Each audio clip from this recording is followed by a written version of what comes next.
Today we're going to focus on the readings for this Sunday, the 32nd Sunday in Ordinary Time, and provide a reflection. And the reflection is going to come from Diane Bergant's book, Preaching the New Lectionary.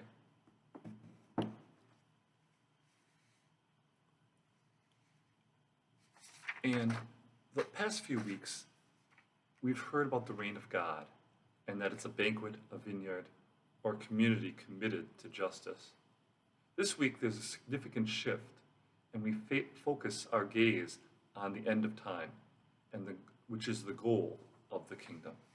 And so Bergant has two main themes.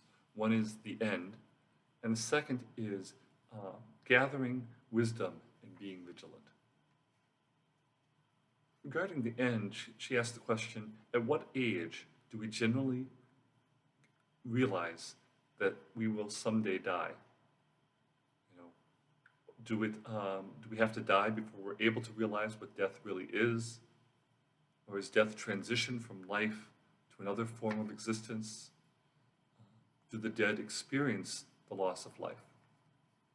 And then she ponders whether children may be struck with the realization of death first when a grandparent dies. They may think of them as old people who have lived their life and are worn out and don't seem to be enjoying their life. But we have to entertain some feeling toward people to miss them when they die. And then frequently, what we're feeling is our own loss and not theirs. Bergant goes on to say, the early Christians thought these questions had been answered with the resurrection of Jesus. Having entered into his death and resurrection through baptism, they believed they would now share in his victory over death. When loyal Christians began to die, not only did the old questions come back, but the community was plagued with new and difficult ones. Was it possible that those loyal Christians had not been loyal after all?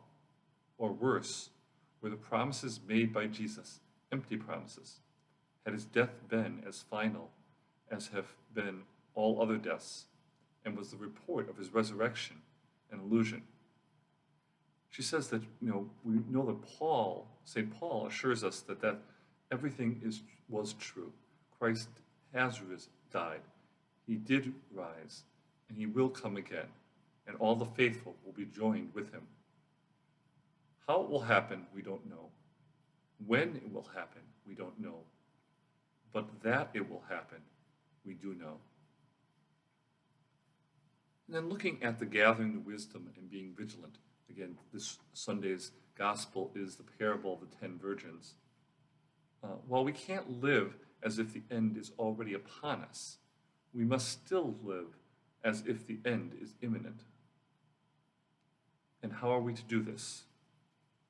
Bergant says that the readings for today give us insight into this paradox.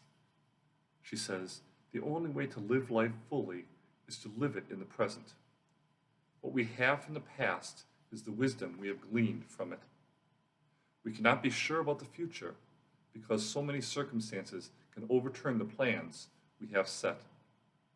All we have is the present.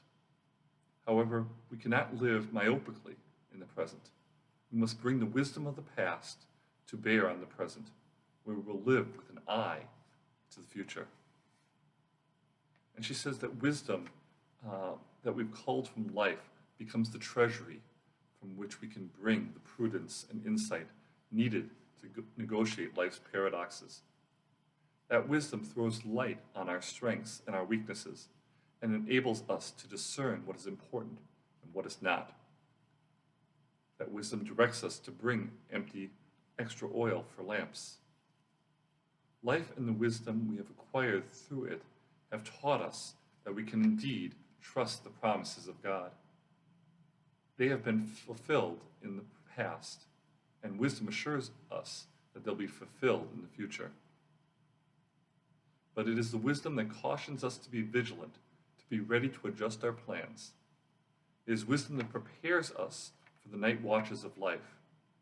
It is wisdom that assures us that while we may not know the exact time of the coming of the Lord, he will indeed come into every life, perhaps at the time we least expect. It is wisdom that instructs us to be ready even while we sleep.